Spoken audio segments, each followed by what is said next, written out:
Hey everyone, Long here. I actually took time to go to my library and go pick up an interesting, like borrow an interesting movie called Imaginary. So there it is right there. This is actually from the King County Library System, which is actually local to the greater Seattle area. Fantastic library system. I would suggest you go there to go get your movies in case you decide you want to cancel your, your subscriptions to movie and TV streaming services. Now, granted, the DVDs and Blu-rays are going the way of the dodo, thanks to Sony. But you know, it you know like but but otherwise, like you can still enjoy many awesome like movies and TV shows through the power of the library, and even the library has a partnership with Hoopla, a a partner like a library streaming service. And the reason I'm actually talking to you about my time at the library because it's basically the best thing about this movie experience, which is that I went to the library.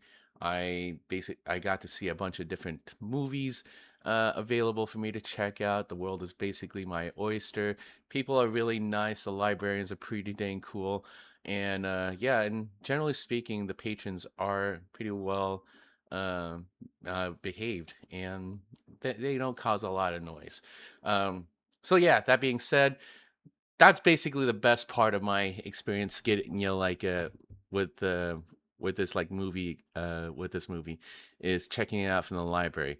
Other than that, the rest of it was basically watching a by the numbers movie that really does not do much to evolve the formula. But the thing I will say about this is that it is a Bloomhouse like production, which tends to make movies at a much smaller budget than normal. It is like it's reportedly the movie cost $10 to $13 million to make. That's according to Wikipedia, of course. Um, I'm not taking time to check out to verify those sources, but it is what it is. But yeah, as opposed to their latest effort, Obsession, which Bloomhouse made. I think it's a Bloomhouse one as well. But it was made for $750,000, and it went on to making eight figures in the at least in the movie theaters. So yeah, now getting into that, let's just go ahead and talk about the different characters. So you got DeWanda Wise, she's Jessica, the author who has wakes up with nightmares and needs a place to needs a change of scenery. So she's married to a man who and becomes like a stepmother to his two beautiful children. You have the older sister Taylor, and then the younger sister, and like one of the central subjects of the movie, the younger sister Alice, who is who ends up finding the teddy bear Chauncey in the basement of the house, makes friends with her, and then makes friends with Chauncey, and then just has someone to play. Um, Jessica thinks this is cute. Her husband Max thinks this is cute until a number of different things happen. T- all of a sudden, for some reason, the ex-wife shows up, breaks into the house, but doesn't necessarily only causes a little bit of disturbance, but doesn't really terrorize the children. So she's basically taken into custody. Um, and then but somehow this prompts Jessica to see her father, who has been driven insane for some reason. And then you have you have the next door neighbor who admires Jessica's works a lot. She is an author, and like the next door neighbor, just for some reason, um, is basically like created to be this exposition dump later on in the movie. So um basically things happen with the kid, Alice. She is a sweetheart, by the way. I and Unfortunately, she is subjected to the cruelty of Chauncey, the bear. But in a twist, and actually, like, okay, so this is the part where I'm just gonna, give spoilers because honestly, this is not a movie worth watching. But in the twist, it turns out that only Jessica and Alice are able to see Chauncey the teddy bear. Why is that?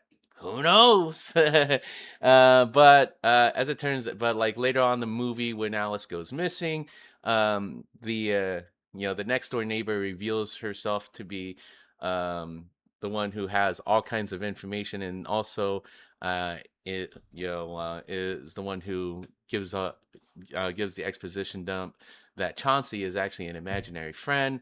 No one can. It's confirmed by a child psychologist in the movie that there was no teddy bear. It's just, and Jessica and Alice apparently are seeing things, and because of Jessica's like trauma, which is actually like illustrated in her nightmares, she somehow passed along her trauma to Alice, who has now caught the attention of a now malevolent Chauncey, because apparently uh, uh, she abandoned Chauncey. So and so like things happen. So Chauncey basically takes the form of a teddy bear who later becomes this very very evil looking big bear, and essentially kills only one person in this entire movie, and it's basically Gloria, the neighbor. So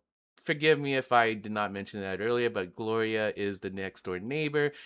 She is revealed to not just know about to be the exposition dump. She actually is working.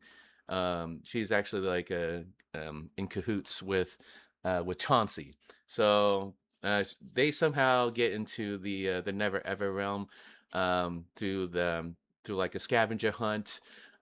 She like Gloria shuts off the escape route, and then before being subsequently killed and likely devoured by Chauncey. And then so things happen.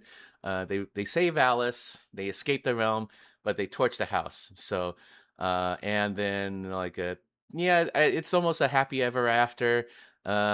Like Jessica eventually does defeat the real version of Chauncey, who's actually a spider from her nightmares. And yeah, that's so. And then they have a kind of like a poltergeist kind of a ending where even like they escape to a hotel, and then the hotel happens to have something that reminds them of the terror that they just they just endured, so they escape. So instead of like destroying throwing out the TV from the room, they actually just leave the hotel and go somewhere else, because they saw another teddy bear that is possibly Chauncey, and then the movie actually gives you the hint that it could possibly teases that it could possibly be Chauncey again. Yeah, so that's basically the overall version, the overall like movie. There's also um other than that, there's really not much else to talk about here.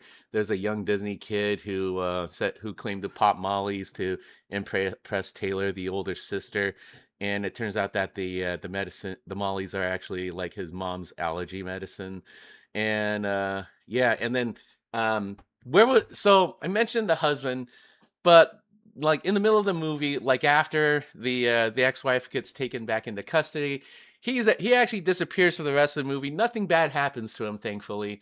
I don't think Bloomhouse is that cruel enough to kill the husband. So good on them for that, for not wasting a character arbitrarily. But other than that, I didn't care enough about this movie, but I wanted to let you know that I actually did spend time watching the movie. And I did that because I got bored and I just wanted to check out something, and I wanted to support my library. So just by doing a checkout. So apparently, there's some great things that happen when the library gets attention. So yeah. Um, so basically, what's the lesson of this video?